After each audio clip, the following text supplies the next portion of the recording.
Politicising racism. The UN Anti-Racism Conference sparks high tension as it gets underway. Just how can conflicting perceptions to combat racism be bridged? And can racism ever be eradicated? This is Inside Story.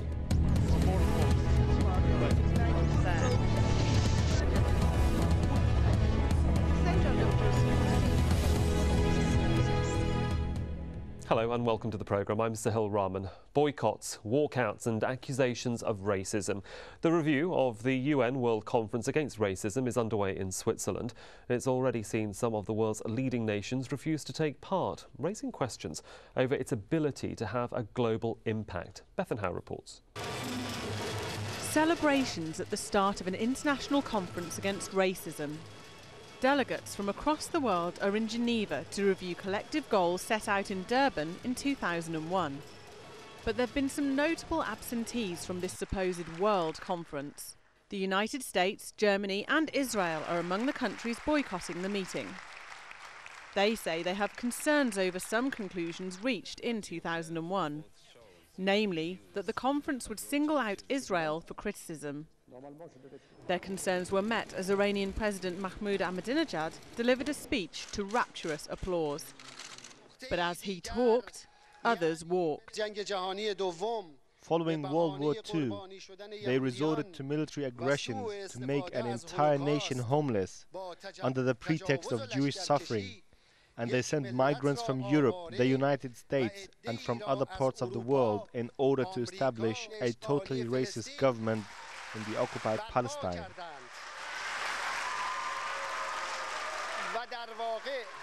And in fact, in compensation for the dire consequences of racism in Europe, they helped bring to power the most cruel and repressive racist regime in Palestine. Those who left cited racism from the Iranian president.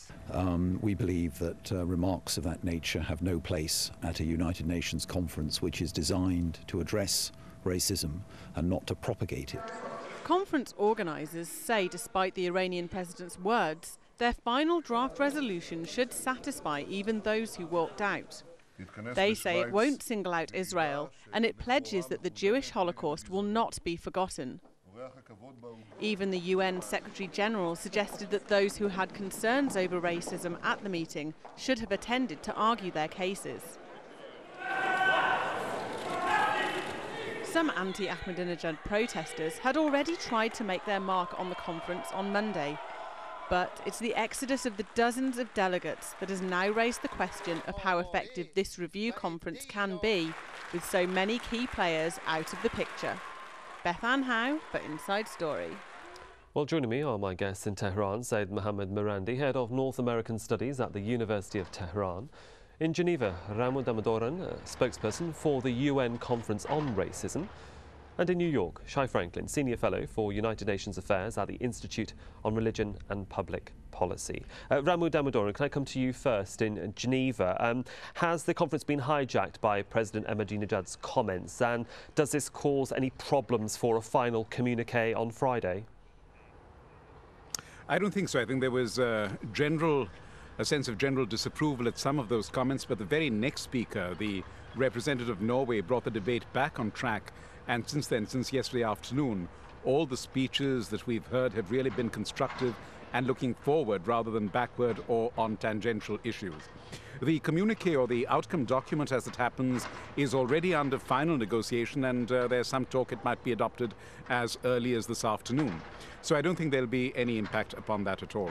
Well, let me move to Tehran now and Said Mirandi. I mean, there is an argument certainly, and comments being made in the press now after those comments about the freedom of speech. The Iranian president has a point of view, and whether we like it or not, the West didn't like it, they walked out. Many people share the same position that Israel's treatment of the Palestinians could be considered racist, and there is the debate. And shouldn't that debate be talked about at this venue, at this conference? Yes, I agree. I think not only should the debate be carried forward, and I also believe that most Iranians believe that Zionism is racism. But what is even more disturbing in this conference is the fact that Western countries have attempted to silence anyone who opposes them and shows a great deal of intolerance towards any view that is critical of Zionism, chosen people. And this itself, one could say, is not very far off from racism itself. Shai Franklin, can I bring you in here from New York and just ask you for your opinion on what you've heard from Tehran? I watched the speech yesterday of President Ahmadinejad, and he talked about Zionist conspiracies. He talked about political and economic influence. I would call that being anti-Jewish, and I think that that is racism on the floor of the United Nations. We could talk about what happens in the Middle East. We can talk about what happens here in New York City. There's racism to a greater or lesser extent all around the world, and people can choose what they find more important and more egregious. But on the floor of the United Nations, not at the General Assembly, but at a conference, a review conference to fight racism, where governments and representatives are supposed to come and present their best practices and their agenda for fighting racism around the world as well as in their own countries. I don't think President Ahmadinejad mentioned anything about racism in his country. Now, maybe he would say there are no racists in Iran, but I think Iranians are people like everybody else. And I just think that if you look at his speech, it constitutes racism. Damodaran in Geneva, can I just bring you in here? I mean, the UN Secretary General Ban Ki-moon did say, I deplore the use of this platform by the Iranian president to accuse divide and even incite. We must all turn away from such a message in both form and substance. Do you still stand by those comments made by the UN Secretary General?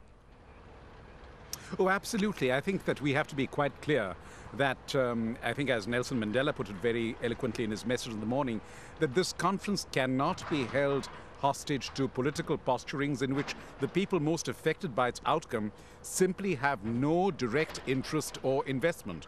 What victims are looking for is for a resolution of the stigmatization, of the discrimination, of the racism that confronts them. And every single act, action, or speech that diverts the assembly from that and makes it address completely extraneous considerations is naturally detrimental in that overall objective. So yes, I think the Secretary General was very categorical, as was the High Commissioner for Human Rights, that this, above all, is not a forum where we should allow passions to run high or allow passions to be unleashed. Said Marandi in Tehran, could this have been a lost opportunity for the president? No, I disagree completely. I think that in reality, first of all, Nelson Mandela did not take any sides in this debate, and I think that he's absolutely correct, Mr. Mandela.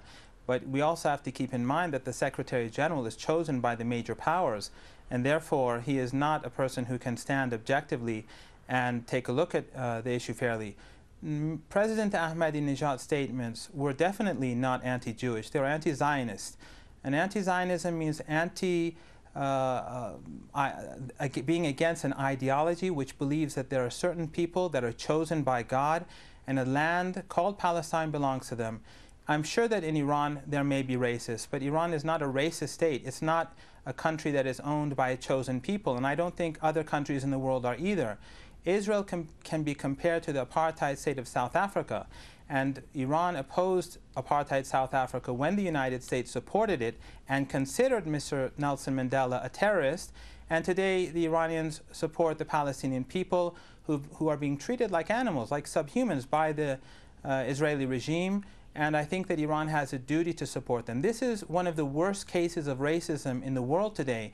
And if we remain silent with regards to the slaughter of Palestinians in Gaza, the Lebanese, and the general treatment of Palestinians in the occupied territories and in what is called Israel proper, I think that we have done an injustice to humanity.